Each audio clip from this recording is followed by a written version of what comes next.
सोचिए, अगर आपके घर के नीचे सोने का मटका गड़ा हो तो आप अमीर होंगे या आपकी जान खतरे में होगी। भारत के साथ ठीक यही हो रहा है। दरअसल भारत की जमीन के नीचे हजारों लाखों करोड़ों का खजाना गड़ा है।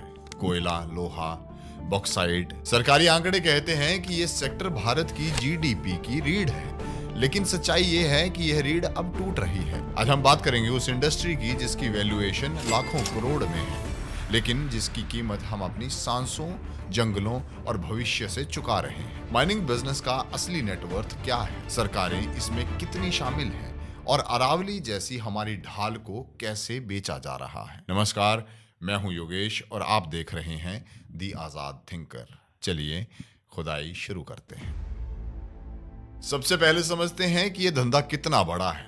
अगर हम सिर्फ सरकारी आंकड़ों की माने तो भारत का माइनिंग सेक्टर सालाना 4 से 5 लाख करोड़ रुपए का टर्नओवर जनरेट करता है और अकेले कोल इंडिया लिमिटेड का रेवेन्यू करीब 1.4 लाख करोड़ है। आयरन और जिससे स्टील बनता है उसका उत्पादन वैल्यू 1 लाख करोड़ से ऊपर है। अब बात करते हैं कुछ राज्यों की। राज्य हैं ओडिशा, राजस्थान, छत्तीसगढ़ और झारखंड। लेकिन सवाल ये है कि अगर यहाँ इतना पैसा है तो यहाँ के लोग सबसे गरीब क्यों हैं? और यहीं से शुरू होता है असली खेल। एक तरफ लीगल माइनिंग है जो देश को चला रही है और दूसरी तरफ एक शैडो इकोनॉमी है, यानी इल्लीगल माइनिंग जिसका कोई हिसाब नहीं है।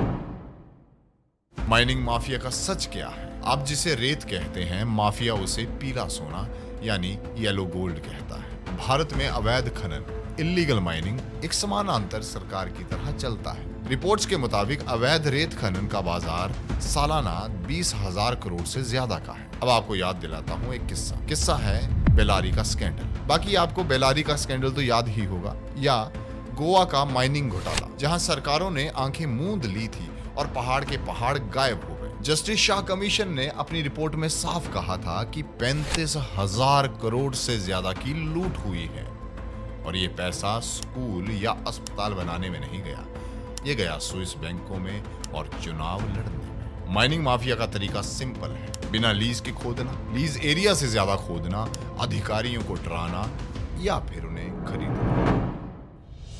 अब आते हैं उस मुद्दे पर जो उत्तर भारत के लिए लाइफ एंड डेथ का सवाल है, अरावली हिल्स। अरावली जो 2.5 से 3 अरब साल पुरानी है, दिल्ली और रेगिस्तान के बीच की दीवार है, लेकिन माइनिंग लॉबी के लिए ये एक सिर्फ पत्थर है। सुप्रीम कोर्ट ने 2002 में ही अरावली में माइनिंग पर रोक लगा दी थी, लेकिन क्या खनन रुका? बिल्कुल।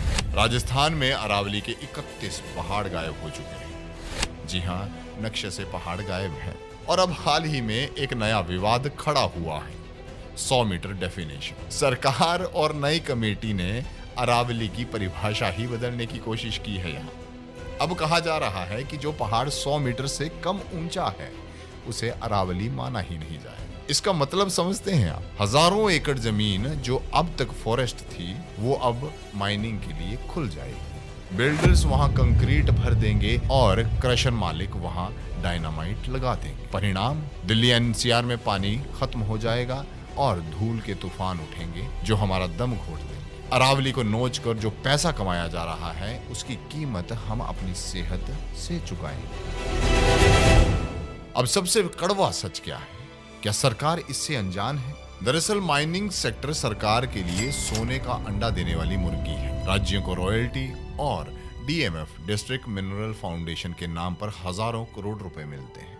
इसलिए राज्य सरकारें अक्सर माइनिंग को बढ़ावा देती हैं, उसके बदले में चाहे पर्यावरण को कितना भी नुकसान हो। लेकिन यह बात सिर्फ सरकारी खजाने की नहीं है, बात है पॉलिटिकल नेक्सस की। क्योंकि अक्सर देखा गया है कि माइनिंग की जो लीज है वो उसी व्यक्ति को मिलती है जो सत्ता के बहुत करीब होते हैं। और इन सब में जब कोई फॉरेस्ट ऑफिसर और पुलिस वाला अवैध ट्रक रोकता है तो ऊपर से फोन आता है कि जाने दो, अपनी ही गाड़ी है। और इसे कहते हैं क्रोनोमीटर कैपिटलिज्म, माने जब रक्षक ही भक्षक बन जाए तो पहाड़ कैसे बचेंगे? माइनिंग जरूरी है, हमें बिजली चाहिए, घर चाहिए, स्टील चाहिए, लेकिन किस कीमत पर? आज भारत की माइनिंग सेक्टर मुनाफे में है, राजनेताओं की जेबें गर्म हैं और माफिया मालामाल है। लेकिन इसका नेटवर्थ अगर आप सही मायनों में निकालें तो वह नेगेटिव है, क्योंकि जो पानी सूख गया, जो हवाएं जहरीली हो गई और जो पहाड़ हमेशा के लिए चले गए, उनकी कीमत कोई बैलेंस शीट नहीं बना सकता। फिलहाल सुप्रीम कोर्ट ने अरावली में माइनिंग करने पर रोक लगा दी है,